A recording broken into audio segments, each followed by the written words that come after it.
Hi, and welcome back to my YouTube channel.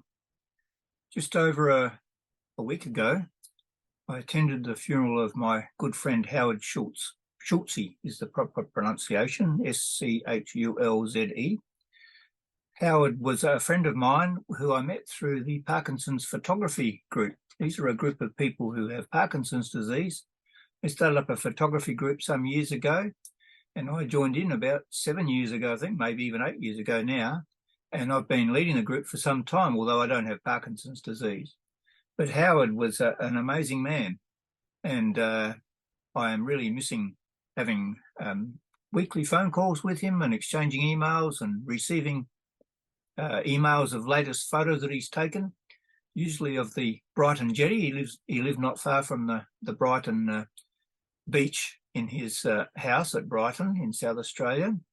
And that was his calling sign, really, was photos of the Brighton jetty, because he walked there just about every day, and he loved taking sunsets.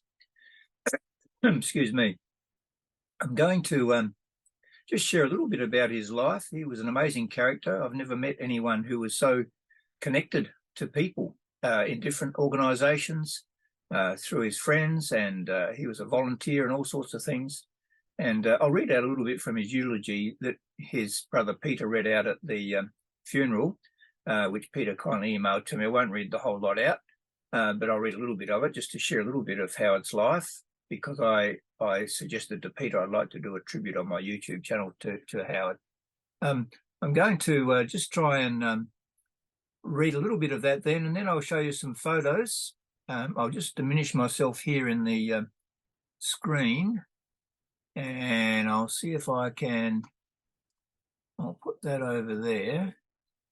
He was born in January 1938, and he was the oldest of 5 children, and Beverly, David, Peter, and Elizabeth. And he was baptized and later confirmed in the Bethlehem Lutheran Church by Pastor Caney, I think is how you might pronounce it. There's a lot of information here. It's more personal about his family, and I'll just read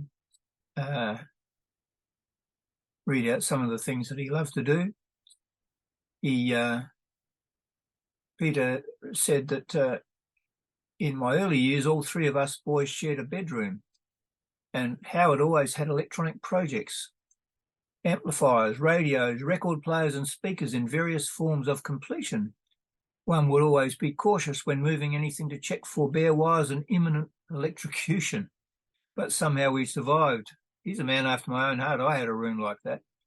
He loved to play the piano and piano accordion, self-taught, could play by ear, and would play his accordion sitting at the back on the bus on youth trips. He enjoyed hamming it up in Gilbert and Sullivan operettas. He played the Major General in the Pirates of Penzance and the Lord High Executioner in the Mikado. He rarely learnt his words, but was very able to ad-lib. And goes on to talk about how he married Marjorie Stevens, his wife Marjorie, who was in New Zealand. And then he decided to commence part-time study to become a registered patent attorney. Howard was highly qualified in all the things that he did. And for me, he was my copyright expert. He was a copyright lawyer as well, and one of the best in Australia, I believe. And whenever I came across a situation where I thought, oh, I wonder if I can risk doing that or doing this, I'd say to Howard, so who has copyright on this, Howard? And he would always say to me, well, you don't. And you'll need to get permission. That was a pretty constant answer. Anyway, so they had 3 lovely daughters, Kate, Anna, and Claire. And there was some 6 grandchildren as well. And let's go on down a little bit further about his work. He was very proud of being a patent attorney in Adelaide for 50 years. In that time, he travelled the world to conferences and was president of the Australian Institute of Patent Attorneys. A dedicated Rotarian, he decided to attend a Rotary makeup meeting in Seattle and was somewhat surprised when the girl at the meet and the greet desk said, Mr. Schultz, your name tag was already on the table. Then he was ushered to the head table, and when he got there, he discovered the guest speaker was the founder of Starbucks. Would you believe also Howard Schultz? And it goes on to say here, his other great love was photography. The family did not enjoy his close-up portraits of them with a mouthful of food.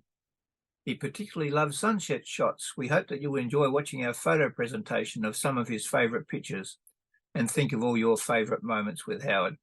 I could go on forever, I think. Well, not forever, but it says here, in recent years, he was an enthusiastic singer in the Sing for Joy choir. Their last public performance was quite recently at the Magic Millions complex at Morfettville. Howard knew that I did community singing as a volunteer in a nursing home, and he was keen to try and get that sort of thing started with the Brighton support group. So he commandeered me to help him do it. And a couple of months back at the Brighton support group, I was a guest speaker about photography and our Parkinsons group. But Howard and I also introduced about 4 sing-along songs to the group there. You never quite know how that's going to go when people, you don't really know the people, when you don't know whether they're going to sing along, but they all did with gusto. And I still have a fond memory of that. It was just a wonderful thing to do. And I now still do these sing-alongs, and it tugs at my heart a little bit when I realise what we just did only just a couple of months ago.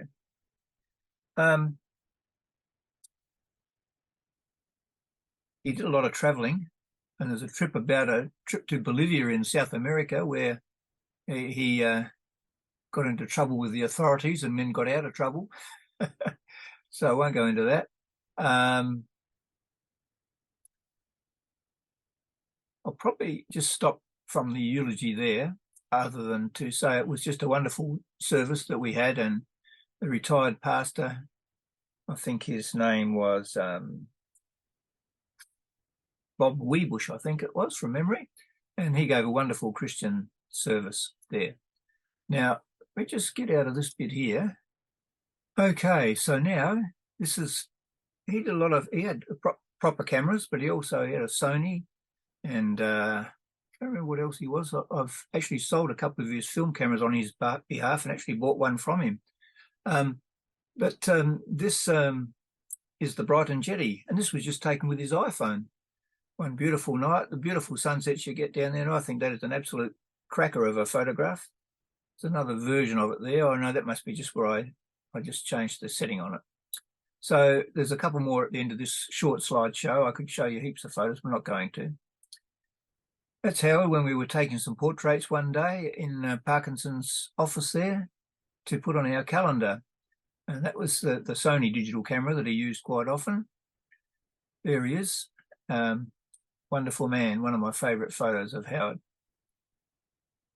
He was very keen at playing the piano and all sorts of music, and I won't play this to you because we might violate copyright, and that wouldn't do when Howard was an expert on copyright. But he used to play by ear, and this was at one of our outings where someone had a grand piano, one of our photography outings, and he played some impromptu stuff just by ear. There he is. He was very keen on, we got hold of a drone through the Parkinson's office, but we haven't really mastered it. But Howard was keen to have a go. He was, and his brother Peter was very helpful in showing us how to use it, but we still haven't got the most out of it yet. That was on one of our outings at someone's house, at David's house, I think. And yeah, that was the same day. That was in David's house in his backyard with our friend Beth there. And we're due to go there next month, actually, in a couple of weeks' time for our photography meeting. Beth was one of our only female members, really, and she's interstate, but now starting up a group of her own interstate. There's a shot I took of Howard. That was one day when we were practicing the drone in a Hills property, actually. And there we went for an outing down to Glenelg, and they've got a little museum down there. And Howard was looking at a presentation of the early days of the settlers that came out on the sailing ships. And this was a couple of years ago. That's Howard in the middle there, standing next to Charlie in the back shirt. And just a few of us, we produce a calendar every year, and we were just hamming it up a bit and taking some photos of us. That was the tripod was taking the photo of the calendar we produced. You can see that the calendar photo is the one that I just showed you a minute ago. Oh, no, it's a similar one. It's not the same one, actually. Anyway, a similar one. A nice shot of Howard. I like that one. And that was a friend of his who I think was a politician at one stage. Howard ran for politics as well. And there's, with our good friend David, we went to a cricket match in the cricket season only just a few months ago and took a few photos, and that was a nice outing. And look at that. That's one of his shots taken on his phone down at Brighton. You ever seen anything as good as that? The colour and everything and the scene. He loved the Brighton jetty. There's another wider shot of the same thing. Don't know, I might have cropped it. I might have cropped it to that, from that, I think. And that was not all that long ago. A couple of our friends, Leith and his carer Barbara and Howard, out the front of the coffee shop where we would sometimes go after we'd had our meetings. And, that was a really nice little spot to have lunch after the meeting.